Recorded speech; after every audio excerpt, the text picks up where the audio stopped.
Andrew here with Kimball Realtors. Right away before we get started, if you could do me a big favor, could you like, comment, and subscribe? And in the comments down below, could you let us know what you'd like to see? We're trying to do real estate videos for people, and if there's a topic you'd like us to cover that we haven't covered yet, throw it in the comments down below. And if you like, that helps us. And if you subscribe, you'll see all the videos as they come out. What I'd really like to do today is talk to home buyers, and really specifically first-time home buyers. Oftentimes I will talk to someone who's looking to buy a home that they haven't done the process before, and they realize that there's quite a bit involved in buying a home. So they kind of want to know where they can get started. Is this something they should be pursuing? Now, I always feel that buying a home is one of the most important things you can do. It will probably be the most important asset that you have. Most people, home ownership is their most important asset. So it's really good to look at home ownership. The very first thing you want to do before you start looking at homes, before you look online and see what homes are available, the first thing you want to do is talk to a lender. I'm going to give you a little advice on what the lenders are going to be looking for and things you can ask your lender. So these are some tips in general, but talk to a lender for sure, because every lender does have a little bit different requirements for each particular lender. But right away, they're going to look at how long you've been on your job. Most lenders like to know that you have at least 2 years of steady employment. That can vary a little bit if you maybe have just started a new job and maybe you're relocating from a job, but they want to know that you've got a stable source of income, and they're looking at least 2 years back at the same employment. So that's important. I know, myself included, when I was younger, I did a lot of job jumping. But when you're thinking about purchasing a home, lenders are looking for stability. So they're looking for at least that 2 years of employment. Also, they're going to look at your credit score. If you don't know what your credit score is, it's a real good idea to find out what your credit score is, because that just gives the lender some idea of your credit worthiness. That credit score takes into account of how many accounts you have, how much you've used those accounts, did you make all your payments on time, and those type of things. So that gives them your credit worthiness when they're deciding if they're going to make a loan or not. The other thing the lender looks at is your debt to income ratio. And real simply, that just shows you how much home you can afford. If you have a lot of debts, if you've already got a car payment and you have a student loan and you have other debts, you maybe have credit card payments, if all of a sudden you have what they feel too much debt compared to how much your income is, they're not going to want to approve the loan either. So for just real simple terms, most lenders don't want your housing payment total to be more than 30% of your monthly income. 30% of your monthly income. So if you looked at it, if you made $100,000 a year, the bank would not want you spending more than $30,000 a year on your home payment. And that would include, so that would come down to about $2,500 a month. So if you made $100,000 a year, you would be comfortable paying $2,500 a month for your home payment. Now remember, that's going to be the payment, your principal and interest, also your homeowner's insurance. If you put less than 20% down on your loan, you're also going to be paying something called PMI, which is private mortgage insurance. And what that does, it's a insurance that you pay until you have at least 20% equity in your home. Then you can actually refinance to take that PMI out. But those are some things that you want to talk to your lender about. Your lender will be able to answer all those questions for you, but at least if you have a heads up on that, then you're going to know going in whether you're going to be likely to be approved for that loan or not. And more importantly, how much you can get approved for. Very frustrating for buyers, and it really is frustrating for buyers and sellers both, to have someone look at the home, you looked at the home, you really like it, and you find out that you can only get approved up to say $150,000, and you've been looking at $200,000 homes. Now all of a sudden, you're a little bit dejected because you're looking at these nicer homes, and now you find out for whatever reason debt to income ratio may be too high, maybe your credit score isn't good enough, and you can get approved, but not for as much as you wanted to get. So you've also looked at homes and sellers are thinking, hey, maybe we're going to get an offer, but it turns out you're not able to get a loan on that home. So it's one of those things where you want to talk to a lender. If you're working in a local area with us, I've got a few different lenders we work with. I'd be very happy to put you in touch with some of those lenders that can answer any of those questions for you. Sorry, I'm drinking coffee as we go along today. I've been on showings and listing appointments all day long, and my voice is already kind of going, but we really felt it was important to get these videos out for people because as much as possible, like I said, we want to help people, both buyers and sellers, through the entire process. So once you've got an established relationship with the lender and you know how much you're approved for, you know what your down payment's going to be, you know what type of loan program you're going to get, because there's quite a few different loan programs available. In our area, there are programs where you can buy for as low as 3% down. You kind of want to think of trying to have that 20% down. That's the best case scenario, is to have that 20% down. You do avoid that PMI like I had mentioned.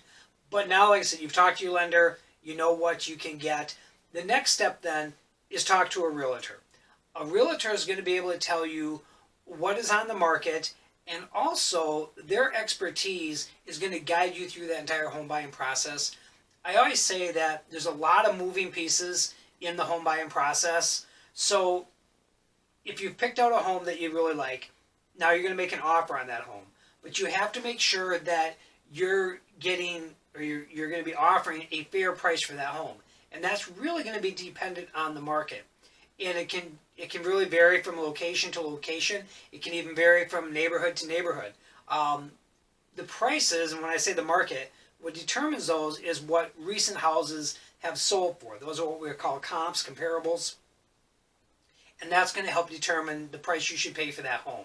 So you want a realtor to pull up some comps that are similar. If you're looking at a 3-bedroom, 2-bath home, you want to find out what other people paid for a 3-bedroom, 2-bath home, similar size and square footage in that particular neighborhood. Because, you don't want to have paid too much for a house. But if you come in thinking that you're going to come in with a really low offer, especially in this seller's market, it's not going to happen. The seller is just going to wait until they get the offer that the market is going to set for that house. Also, what the realtor can do for you, sometimes, the seller may just have that house overpriced, and they believe they're going to get that price for it. Well, what a good realtor can do when they submit that offer is they can let the agent that's working with the seller, they can let them know where they got their comps from and say, look, here's why you may be asking $289,000 for this house, but all the comps show that this is a $240,000 house. So here's a way you can say to the seller, this is why we're offering $240,000, because that's what the comps are at. So it's very important. That's one thing that the realtor can help you know what price to put in for that house and how to get that offer accepted. There's a lot of things in that offer. I've mentioned before, having an inspection. You want to make sure you have an inspection of the home.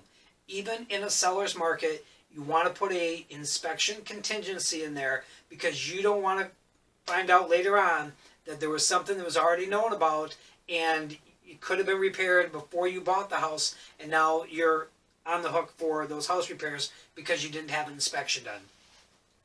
That's where a realtor is really going to also protect you, because I've been doing this for over 10 years now, done hundreds of transactions, and when I walk into a house, and I will admit that in the beginning there was things that I wasn't sure about, and even now, I always refer it to a home inspection, but I can walk in a house and I can get a pretty good idea of what's going to come up on that home inspection. I've walked into houses before and there's been obvious defects that I've said, I wouldn't let you put an offer in on this house. No, run from this house. That will happen. And I've seen houses where I've told people, no, you don't want this problem. You don't want to inherit this problem. And then I find out 3-4 months later, somebody bought that house and now they bought that problem.